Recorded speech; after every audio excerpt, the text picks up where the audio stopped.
So you're the one who's always sacrificing your own happiness so that other people around you are happy. This happens in all your relationships. You're the one who's maintaining the peace, maintaining the harmony. And now you are so exhausted. We know how exhausting that can become. All you want to do is scream and shout, "Stop. I am tired of trying to please you all." It's costing you too much energy and you just can't keep going. Does any of this sound familiar? If this is you, know that you might just be caught in what we call the relationship martyr pattern.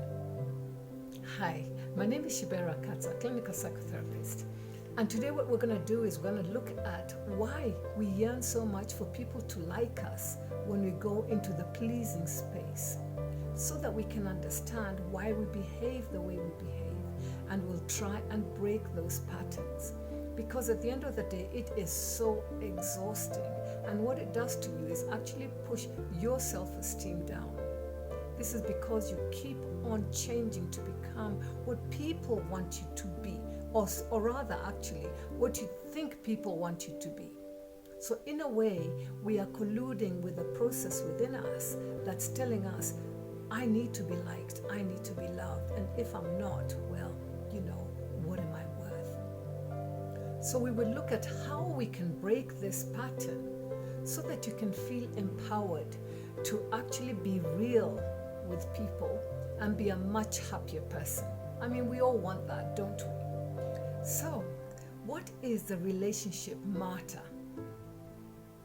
This is when you believe that you have to give everything in order to be loved. And this can lead to settling for less than you actually deserve. It'll make you do all kinds of things, and you know that what you're doing is not authentic. It's not real to you. You don't even want to do it, but you find yourself doing it. Shall we break it down? Let's look at it like this. That part of you that feels insecure, needy, and afraid of not being loved is called the inner child.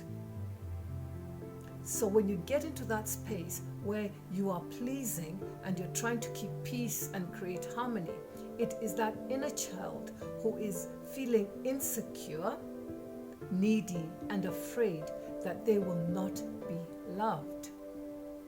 So what that inner child is telling us or telling you is that if I don't do everything, they will not love me. And this is so crucial in intimate relationships as well, where you want to feel loved, but you also feel, I have to bend over backwards in order to be loved and appreciated by this person. And there are times that you know that that is not okay at all, but you can't help it because you do not understand what it is that is pushing you. You just want this person to love you, even if it is a wrong relationship. Shall we break it down a little bit, yeah? Think of it like this. You know that part of you that feels insecure, needy, and afraid of not being loved? It's the voice of the inner child within us. This is where we carry all our emotions. We call that the inner child, yeah? And what the inner child is actually telling you is that if I don't do everything in this relationship, I will not be loved. And this is so clear when it comes to intimate relationships. The inner child, more often than not, seems to take over because they want to be loved so much. That's how you become the relationship martyr, because you sacrifice your own happiness so that you can receive that love that you would want, even when it's in a wrong relationship. So you're sacrificing yourself in order to be loved. So how can we tell that it's the inner child who's actually driving us into these spaces of insecurity? I'm going to give you 3 signs to actually look out for that will help guide you so that you know when you're getting into that space, okay? So the very first sign is you're constantly apologizing, even when it's not your fault. 2, you put their needs before your own, even if it makes you unhappy. It doesn't matter. You still put their needs first. 3, You tolerate bad behavior and you know that it's bad behavior because you're afraid of being left alone or not being loved. Okay? 4, you feel responsible for their happiness as if it's your job to fix them. And if it's in a relationship, which it more often than not is, then what you are doing is you're bending over backwards to make it okay, and you know that it is not okay. Okay? Does this all sound familiar? If so, don't worry. You are not alone. Many women actually struggle with this. But the good news is that you can actually change it. And I'm going to give you 3 simple steps to start breaking free. 1, acknowledge your inner child. Always know where you are coming from as soon as it starts happening. Acknowledge that, oops, I'm feeling insecure, I'm feeling scared here. What can I do? You've got to recognize that wounded part of you that fears abandonment and rejection and craves to be loved. It's okay to feel those feelings, but don't let them control your actions. And becoming aware of how you're feeling is the first step towards healing those particular areas or those particular situations that got you into that feeling of abandonment and rejection. So basically what we're talking about is know what your triggers are. 2, speak your adult truth. You know, nobody else knows what you're feeling or thinking.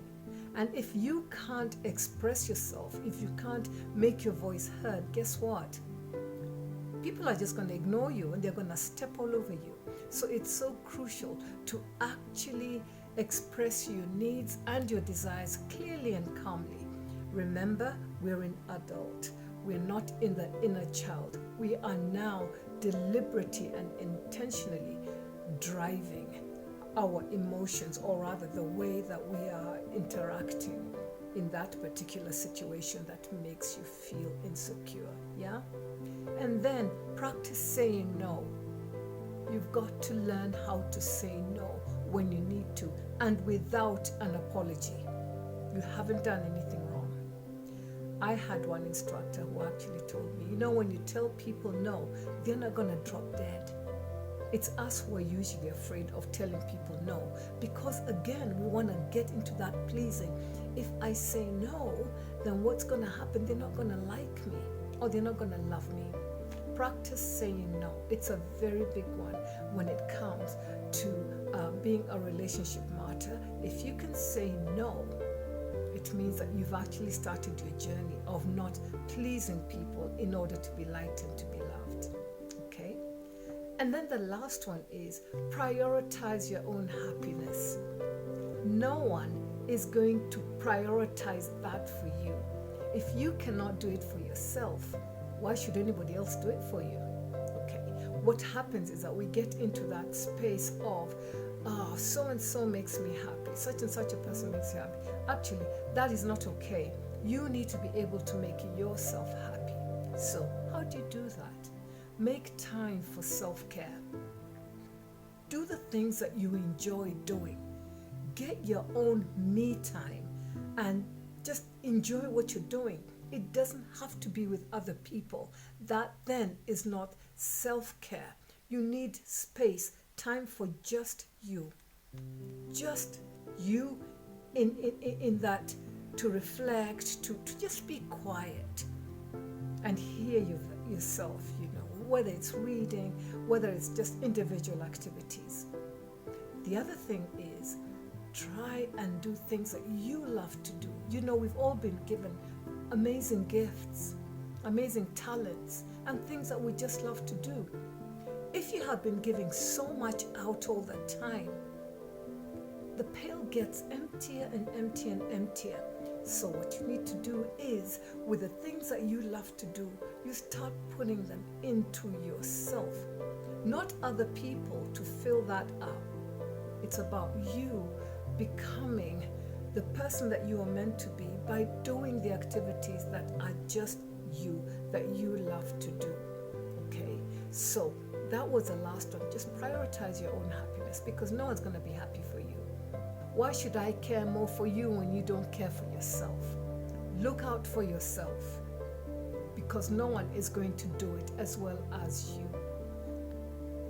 I hope that this has actually helped you understand what a relationship martyr is, because it's so easy to get into those roles and you don't realize it. You're more in default as opposed to knowing intentionally, this is where I'm at. That's why I've created this video, so that you become aware of what it is that you do, making yourself intentional to stop as soon as you start getting into that relationship martyr thing and moving into adult and saying no, and then following the 3 steps. So I hope that this has helped you actually understand basically what you do when you get into those spaces and how you can get out of them.